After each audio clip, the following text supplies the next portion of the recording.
She is a bit of a looker though, isn't she, Trev? Absolutely. I mean, the thoughts that go through your head, and you think it's, you know... The kind of thoughts like that, she could be the future Queen of England. Do you end up in the Tower of London if you think like that about the princess? What would she be, the Princess Royal? Yeah, she would be, wouldn't she? Yeah. I mean, it's lucky... Are we on? Is the red light on? The red light's on. Sorry, mate. Are we on, everyone? I do apologise. Welcome, everyone, to this, the first Beer Sweden television episode of 2011, Trev. 2011. This is it. We're starting off, kicking off the new year with a first. This is what we want to do. I think we should set the bar high this year, Trev. Last year was an amazing year, wasn't it? Brilliant. Don't you think? We did all sorts of stuff. And the very first, do you remember that very first dusty episode? All the way up to the end there where we got to brew our own beer. Ingrid, of course, she's coming along well, I hear. Good things about her. So we've had a great year, but this year is going to blow that away. I promise you, the stuff that we've got lined up already, I can't tell you about it yet, but I promise you this. There is some stellar stuff coming along on Beer Sweden television. Trev, it is a new year, but it is still TV. What? Always going to be TV. What we do, yeah? Always. Okay, good. Anyway, listen, let's kick things off, as we mean to go on, by presenting to you an absolute first, never before seen bottles of the brand new Mohawks. This is the first one that we're going to be popping open. This is the Mohawk Goldings versus Goldings, and the second one that we're going to be trying is this one here, the Mohawk Amarillo. Do you know the way there, Trev? He's laughing. I've been sleeping on my pillow. Okay. Now listen, I love this. I love it. I'm really excited about this episode for lots of reasons. The first, it's good to be back, Trev, by the way. It's good to see you, by the way. Thank you. Yeah, because, you know, I missed you at the end of the year. They all went a bit Pete Tong, didn't it? You know, we were with Aberdeen and snow and bags getting lost. No, once again, it was just down to your general tightness and not paying for my ticket. What did you spend the Christmas bonus on anyway, Trev? Anyway, listen, why I'm so excited about this is because I think this is a great initiative. Because what this is effectively, what I've got here are 2 bottles of beer. Go figure. But what they do is they are actually brewed using just one hop variety, hence the name. So this is 100% straight up Goldings, okay? This one, of course, Amarillo. What we got here is basically Old World hop versus New World American Amarillo. Great Britain, America, okay? A classic new wave. So we've got a real sort of kind of mix going on here. And what our good friend Stefan Gustafsson, Happy New Year by the way, Stefan, has done is he's followed people like Mick Giller, who have also done a very similar exercise with, I think, 10 single hop beers. And basically what he's done, he's used the same base of the beer, but so both of these are identical, 5.5%, but the biggest, obviously, or the single difference is that he uses one type of hop. What a great way to demonstrate what hops do, because I keep going on and on about hops and they add this and the citrus and the lime and the lemon and all that. But what is that all about really? What do hops bring to the table? Well, hops are, in my opinion, they're kind of like the lead singer of the band, okay? They are the most sort of, you know, they're the headliners of most beer. Particularly today, right now, everyone's very hop fixated. It's all about the hops. Of course, malt plays a very important part of it, hugely important. Yeast too, but it's that's the drummer and the bass player. That's right, it is really. It's kind of like the drummer, the yeast, I would say. It has to be there, of course. It's probably the most important element of most beers, or all beers. But it's not that sexy, is it? Let's be honest with you. It's kind of, you know, it's all rather sort of microbiological. Hops, on the other hand, you can grab hold of, you can smell, you can sense them. They are incredibly, incredibly powerful and impactful on modern day beers. So, hops really important. Kind of like I've always said before, the grapes of the beer world, okay? And very similar to wine, we very often blend hops together, just like we do in wine varieties or grape varieties, blends together.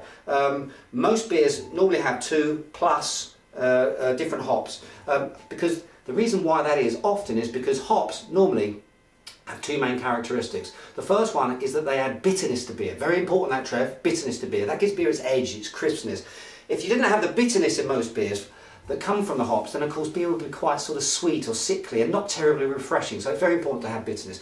The other element that hops bring to beer is, of course, aromatics. Aromatics, that sort of pungent sort of aromatics, all those beautiful smells and aromas that you're going to get from the beer, they come from hops. Now, some hops are better aromatic hops than bitter hops. So you can actually blend those two together to achieve a certain effect. Am I with you, Trev? I've lost you?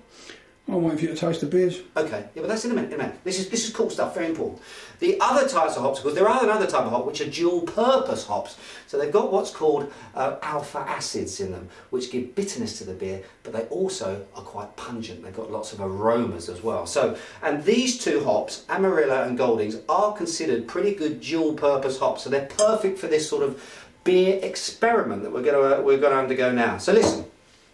I said enough. Shall we get around to actually opening one of these things? What should we do first, Trev? Should we go Britain or America? Old or new? I'd rather you said England. All right, then England. Just for this particular exercise. Because you're right, actually. It is England. It is England. In fact, it's Kent, of course. I'll come to that in a second. Should we go old world? Shall we start off with the motherland? Okay. So the first beer is, of course, this one.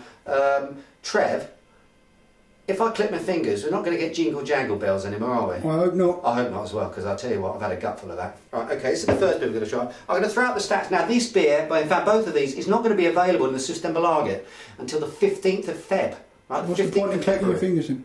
Well, because you can still throw out all the sort of stats of it, can't you? No, I can't. I just wanted to point out that we are so far ahead of anyone else here, all right? That's what we wanted to do. Here are the stats. That work? Yep. Yeah, it kind of worked. Okay. So let's open this one first. Goldings. Now, what do I know about Goldings? Goldings hop. Well, that's where you're from. It is where I am from. This is effectively my hop. Have a look at the beer. Just show you that wonderful sort of quite sort of honey sort of tone colour to it. Lovely little head to it. But of course, this is all about the hop. What does the hop? Only one type, Golding hop in there. What does it bring to the party? Absolutely wonderful. Let me tell you a little bit about Goldings first. Goldings is one of the traditional hops. In terms of British beers in particular, it's an absolute classic. It was discovered in about 1700, I think it was, in the 1700s by a guy called, can you guess what his name was? Fred. I'm not sure actually, it may have been, but it was Mr. Goldings. He was sort of wandering around, I think, in his garden, and he found this particular hop that he marvelled at its productivity and aromas, and said it was an absolutely exceptional hop. And it became actually, really, along with Fuggles, those two hops became sort of genre defining.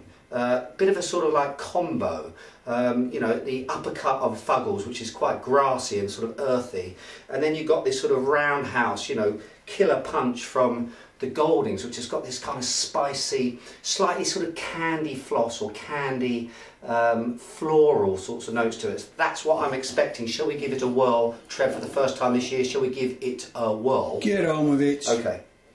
I'm giving it a whirl, and straight away, yes, it's there. This beautiful aroma of kind of candied fruit. Does that make any sense? Fruit, almost like apple dipped in brown sugar or melted sugars.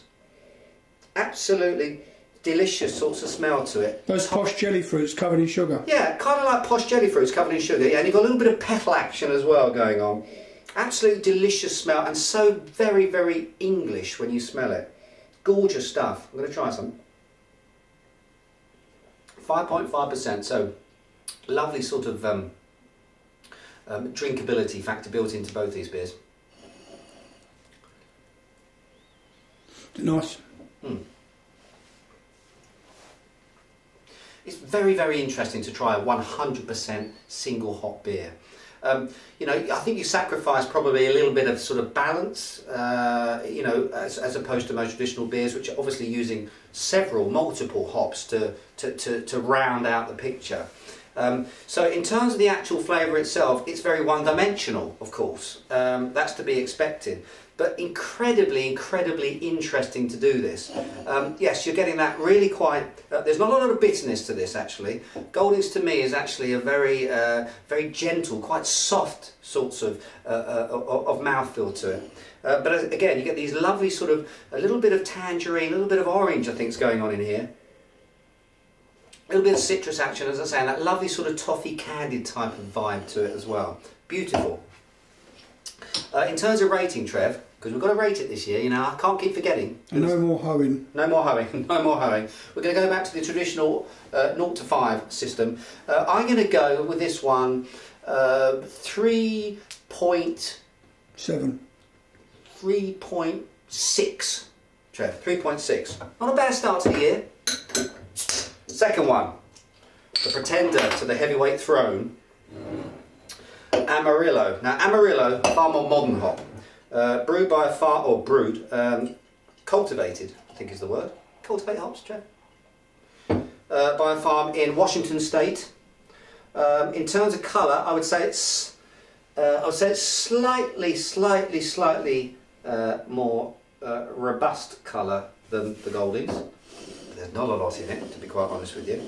Amarillo, more modern hop, kind of called the Super Cascade. One of the classic American hops used in an awful lot of beers, particularly in American pale ales where it's actually very prevalent. I like that word, Trev. Prevalent. So it's a really common hop, I would say, in use in the United States and by people that are producing American style beers right now.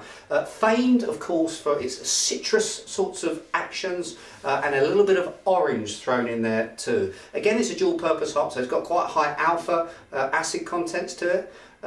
Actually, it's got almost double that of Goldings, so I'm expecting it to be a little bit more astringent, a little bit more sort of wham to the whole thing. Shall we give it a whirl, Trev? Go on. Yes. It's quite clearly all those things. What you're getting here is classic Americana. You're getting grapefruit, you're getting pine, but particularly pine in the background. Mainly it's citrus, it's lemon, it's grapefruit. A little bit of sort of blood orange as well. Delicious. A little bit of cat's pee as well, I think, thrown in there, I think it's fair to say. But really powerful, pungent nose on this one. Far, far more powerful in terms of impact than the Goldings. And again, absolutely bang to form. You're getting a distinct bitterness to this beer that was missing in the Golding. This to me is very, very now. It's more shiny and spangly and sparkly than the Goldings. Goldings, I would say, is old world, a little bit more kind of sophisticated, elegant, you know.